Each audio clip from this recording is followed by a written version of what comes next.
eu vou pedir só licença para colocar sobre um dado que eu vejo como muito importante. Hoje, dia 15 de outubro, a gente celebra o Dia do Professor, né? Eu sei que essas datas às vezes passam completamente desapercebidas, mas eu não posso deixar essa data sem sinalizar e lembrar, principalmente para todos nós, que somos líderes, gestores, profissionais de várias frentes, vários nichos, que nós também, de alguma forma, a gente está nessa categoria, porque a gente acaba ensinando pelo exemplo, né? E a gente aprende como aconteceu agora, quando a gente escuta o Rodolfo, quando a gente escuta o Gustavo. Eu diria para vocês que esse é o maior convite que a gente tem, aberto pelo Francisco, quando a gente fala de jornada digital, que é reaprender a aprender, né? Reaprender a ensinar com propósito, com empatia e com consciência. Quando a gente fala, né, entrando um pouco no nosso assunto agora, quando a gente fala de tendências e desafios para as lideranças, organizações e sociedade, a gente tem muito claro, até pelo que a gente tem visto e pelo que foi apresentado, que nós estamos num tempo que eu vou chamar de travessia. É um tempo que a velocidade da tecnologia ela acaba redefinindo o que significa até mesmo ser humano, o que significa, por exemplo, liderar, o que significa aprender, e em alguns sentidos, gente, o que significa até na forma de sentir. Eu diria para vocês que nós nunca tivemos tantas respostas disponíveis e, ao mesmo tempo, tantas perguntas que estão na categoria de urgente, né? Então, essa jornada digital, ela se torna fascinante, mas, assim, um ponto que é muito importante é que ela é também muito desafiadora. Aí, como vocês viram na projeção, ela nos convida a rever as nossas crenças, a rever hábitos, a rever modelos mentais. O Gustavo trouxe as informações da Century. Infelizmente, quantas empresas também estão tendo essa situação e esse modelo mental aparece cada vez mais como uma exigência. E um ponto importante, né? A gente tem sinalizações há muitos anos sobre isso. E depende muito de como as pessoas estão se preparando dentro das organizações e principalmente, né, gente, dentro de nós mesmos, porque nós fazemos parte de tudo isso. E quando a gente pensa nesse cenário de transformação, eu penso que tem algo que é essencial e que a gente não pode perder. Eu aqui enalteço toda a importância da inteligência artificial, tenho os meus receios voltados aos riscos que foram apresentados, mas a gente não pode perder o sentido humano nesse progresso, o sentido humano em todo esse processo, em todo esse movimento. E a gente vê hoje que, em várias pesquisas, a liderança vive um momento em direção a um movimento que busca integrar propósito, diversidade, seus ganhos na diversidade, nos aspectos éticos, ao uso crescente da inteligência artificial. É claro que isso não é uma modelagem simples, porque a gente não está falando de apenas adotar tecnologia, a gente está falando de compreender como e por que a gente vai usar essa tecnologia da melhor forma possível. Olha só, a inteligência artificial, né, a gente viu agora de uma forma muito clara, ela amplia completamente o nosso alcance. Mas eu gostaria de deixar claro que ela também amplia a nossa responsabilidade, porque cada decisão digital, gente, olha, isso eu tenho aprendido a cada dia. Cada decisão digital deve ser, antes de tudo, uma decisão humana. A gente vê alguns exemplos ali, onde os algoritmos e os dados estão sendo determinantes, né? E quando a gente pensa no futuro da liderança, eu vejo que ele vai ser definido pela nossa capacidade de fazer da tecnologia uma aliada da consciência e não um substituto dela. Então, é uma exigência de transformação digital que muda profundamente a forma de como a gente trabalha, de como nós aprendemos, de como, inclusive, nós podemos e devemos colaborar. Hoje, as organizações que prosperam, eu vejo pelos grandes exemplos, elas não são aqui apenas automatizam processos, mas aqui juntamente humanizam as relações. Esse é o ponto. Francisco, se quiser até voltar dois, não tem problema, eu te falo. O líder desse tempo não é, em momento algum, um detentor do conhecimento.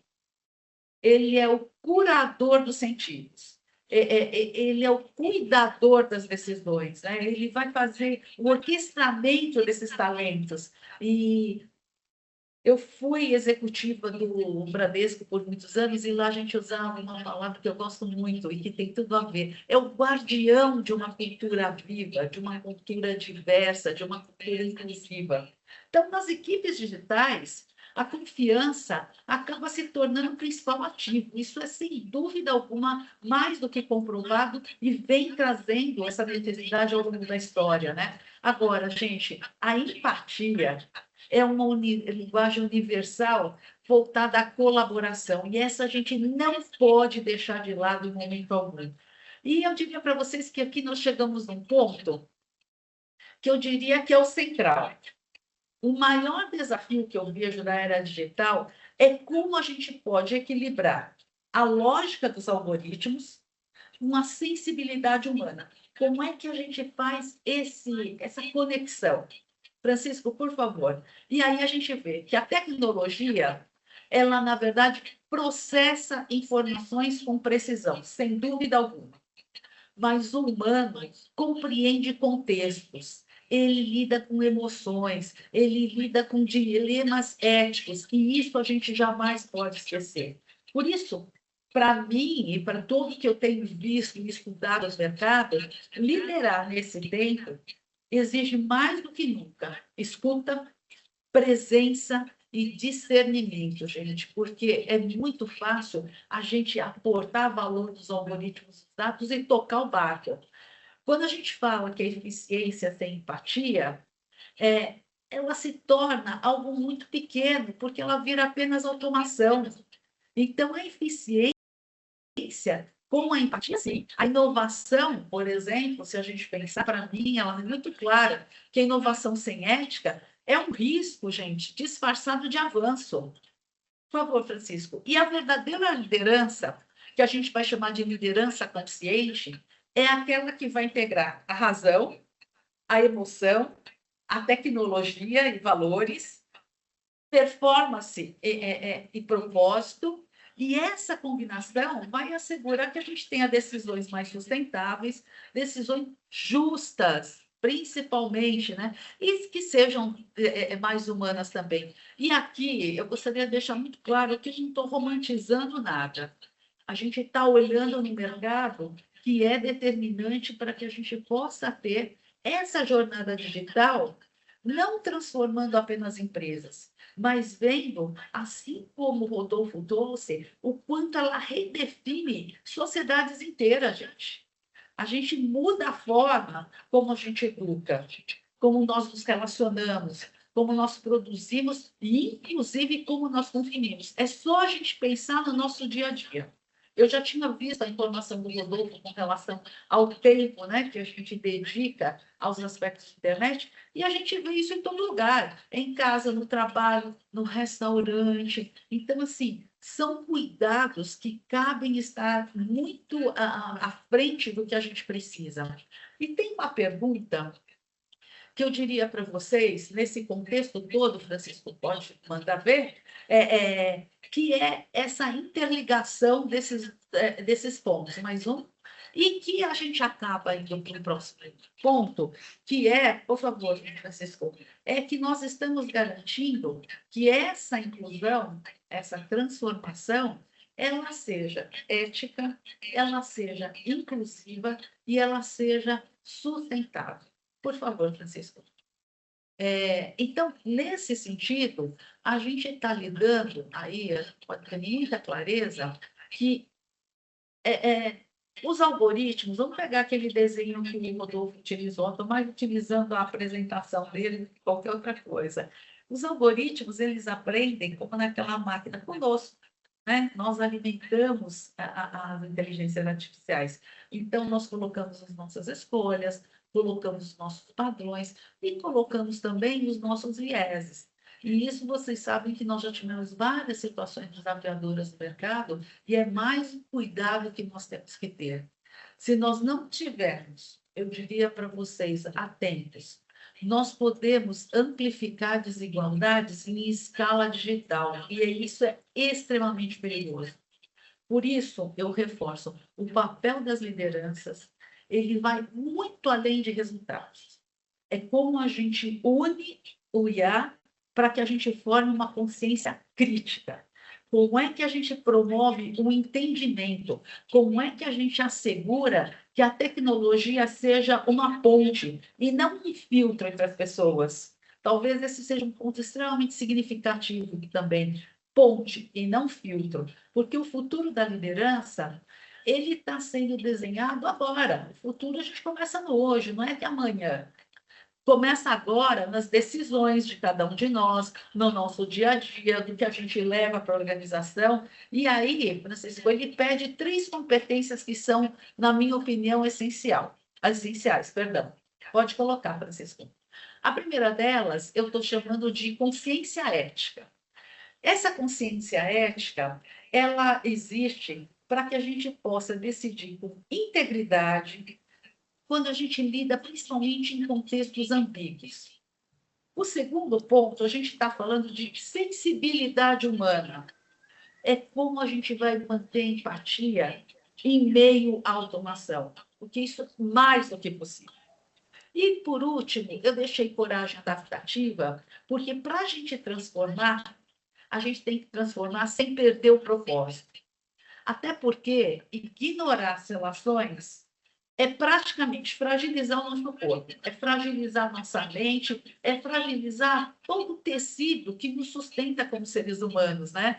E essas competências a gente não aprende em curso, pode até auxiliar, mas a gente não aprende em sala de aula, ela se desenvolve no dia a dia, ela se desenvolve na prática, ela se desenvolve nesse encontro, do olho no olho, né? Na escuta, no diálogo, no exemplo que inspira muitas vezes. Então, quando a gente fala em liderar, eu estou querendo passar para vocês algo que eu acho que é extremamente significativo. Liderar hoje é equilibrar a potência da inteligência artificial com a presença humana.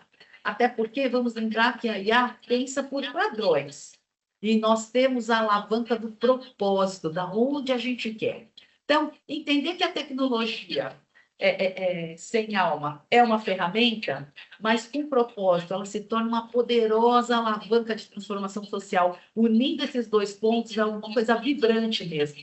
Que essa jornada digital, ela, antes de tudo, é uma jornada humana, ela nos desafia a evoluir não apenas como profissionais, mas como sociedade.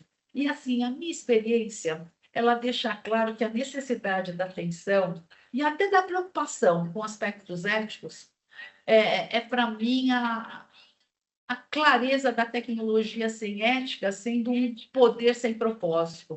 Então, aqui ele tem mais uma citação, Francisco, que é do filósofo e escritor austríaco Martin Buber, que ele escreveu algo que eu acho muito interessante. Há muito tempo que, sem encontros verdadeiros, nós perdemos nutrição emocional. Além de língua, isso é muito verdadeiro. Então, gente, ó, nem tanto algoritmos, nem refém dos instintos, né? Nós estamos falando de equilíbrio, nós estamos falando de tecnologia e de humano, pois os valores, eles não apenas se declaram, eles são vividos, né? Nós estamos falando de algo conhecido e maravilhoso, que é a nossa capacidade de fazer conexões. E eu acredito que esse desafio ele seja o nosso maior ponto de atenção para que a gente possa reprogramar o mundo sem desprogramar a nossa humanidade. Muito obrigada.